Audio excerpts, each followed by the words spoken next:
Welcome back everyone to MOTOBOB Vlogs. Today I'm on the 1250 GS.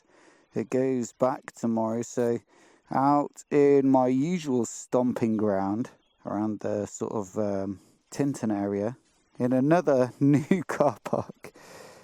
I'm always trying to mix up the locations, but I feel like I'm going to run out eventually. I've just wrapped up the review, so about to trundle back home, and then it's a couple of hours motorway slog tomorrow to get this bike back to BMW, and then I'm picking up my beloved Triumph Street Twin, so I'm quite looking forward to it. I don't get that much time to ride my own bikes at the moment. Obviously, this bike is excellent for motorway riding, so it should be pretty comfortable tomorrow, but I thought today instead we'd explore the other side of adventure motorcycling, which would be sort of back lanes and little gravelly roads. So I'm going to pick my way back through the woods here just for 10-20 minutes and try and keep it fairly raw so you can see the scenery in the road, and also have a nice listen to this Boxer Twin because it's got the Akropovich titanium accessory exhaust, and I think it sounds wonderful.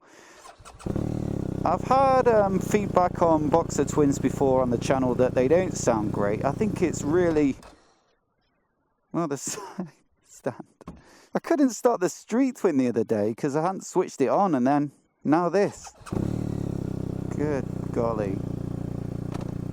You call yourself a motorcycle YouTuber. Anyway, yeah, little back lanes around here are beautiful. So let's go and have a quick razz around. Got a bit of space here to give you a proper listen to it. With the quick shifter, it just sounds so good.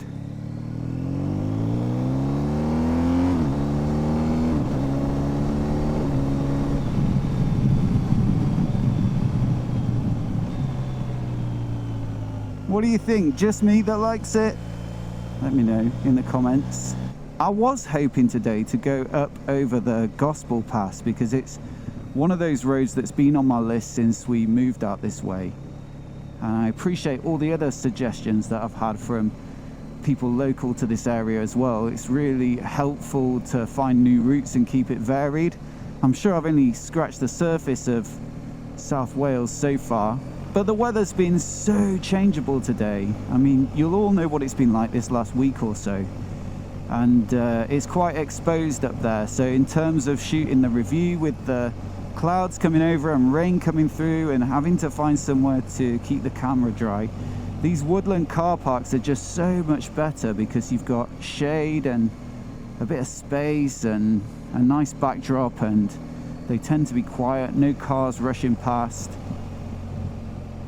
and plenty of trees to go under in case it does rain with the camera. The only problem is the sort of like dog walkers who like to chat, which is fine, but it does take up quite a bit of time sometimes. I did have a few dogs jumping on me today, so I'm covered in muddy paw prints on my lower half. Fortunately, that was after I filmed the review because that would not have looked good.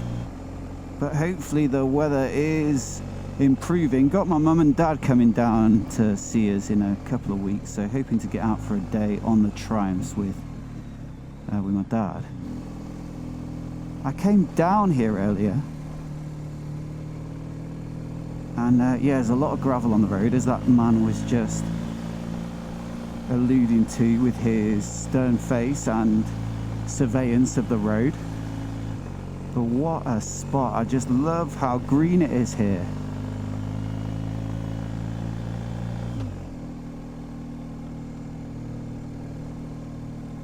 Look, I said I wouldn't go into too much detail on the bike, but one of the big things I love about it is the ride quality. The dynamic ESA or semi-active suspension, it just feels so good on this bike. One of the best I've had, if not the best in terms of like semi-active. And it's really playing its part here. It's supremely comfortable, this bike, yet it feels precise at the same time. This is just one of those perfect days for exploring these little back lanes because it's so wet and greasy on the road that you can't really thoroughly enjoy yourself on like B roads and faster stuff. So if you're going slow anyway, you may as well find somewhere that you haven't been before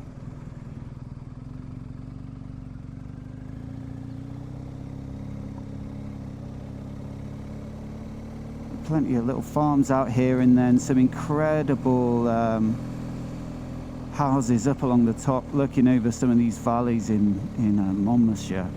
You have to excuse me for standing up. I'm not trying to like look like a cool adventure biker. It's just I know that you won't see much if I'm sat down.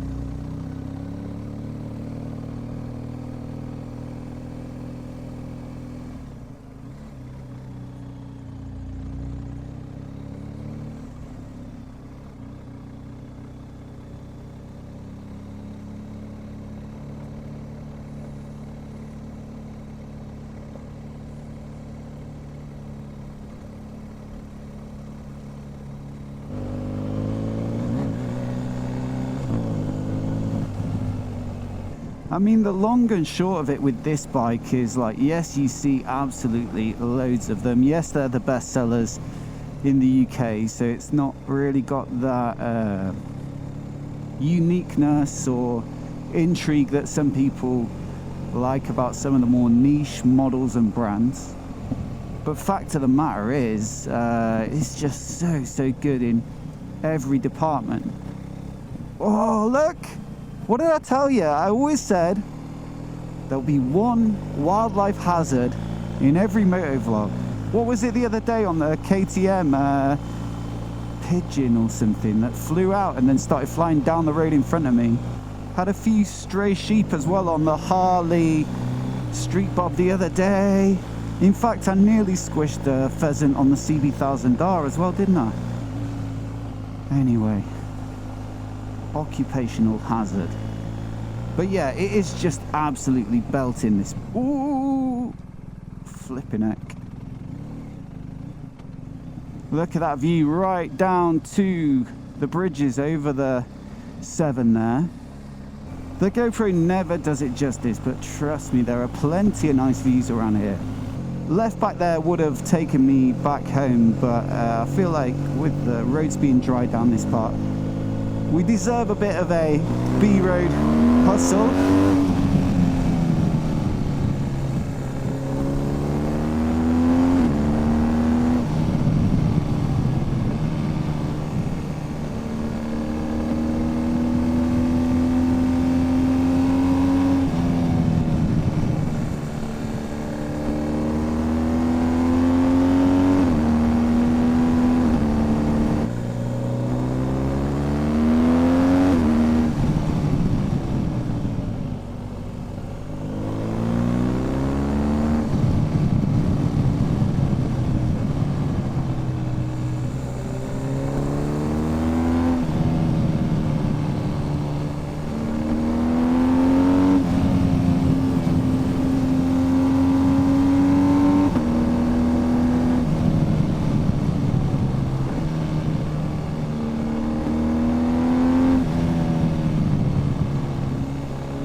It's actually pretty wet, but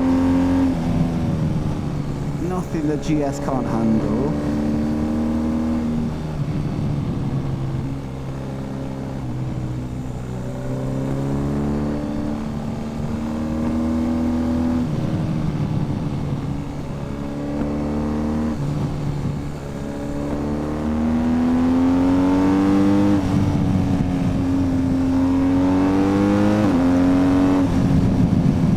I was going to say as well, when I was banging on earlier about how good this bike was, I'd love to hear your opinions if you've ridden one, or to be honest, even if you haven't, I think they just seem to divide people. Obviously some would say it's a bit of a dad bike, but this has really got me into it. I can see why it's the default choice for a big adventure bike. Not the most powerful. The shift cam Boxer twin still puts out, what is it, 136 horsepower? Honestly, it's enough.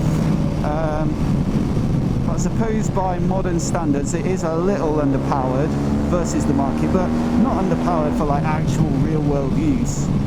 Maybe you'd appreciate that like 160 or whatever on the Super Adventure or V4 Multistrada.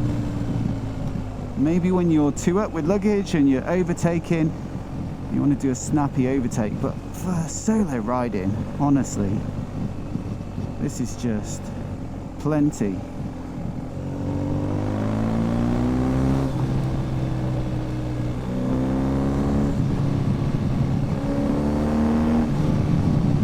It actually revs up a bit higher than you'd expect.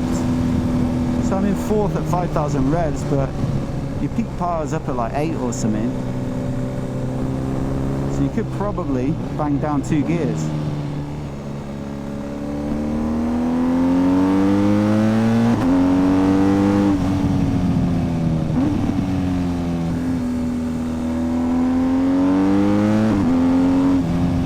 It just feels a bit unnatural to push a boxer twin like that. Same with the R19. But it is lively up there. Oh, look at this, water into the sort of turning point there.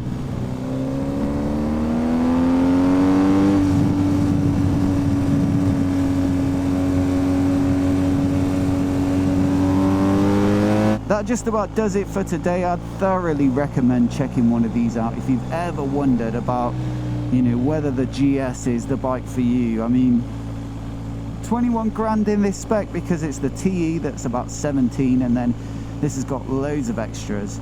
I'd say that's on the prohibitive side for the MOTOBOB company bike budget, but honestly, it really is the complete package if you ask me. And jumping off the Super Ducar and onto the Super Adventure and this as well, I just think I totally understand the appeal of these big adventure bikes. They've got some of that super naked power and thrill, not quite the same, but there's enough there to be like, oh god. And yet you've got stability and comfort and gadgets and warmth. For someone like me who's putting in loads of miles in the week at the moment, this is just a much better choice. Anyway, like I say, let me know what you think down in the comments, and I'll see ye. What's next? Oh, Speed Triple's coming this week, Thursday. Something we can all look forward to.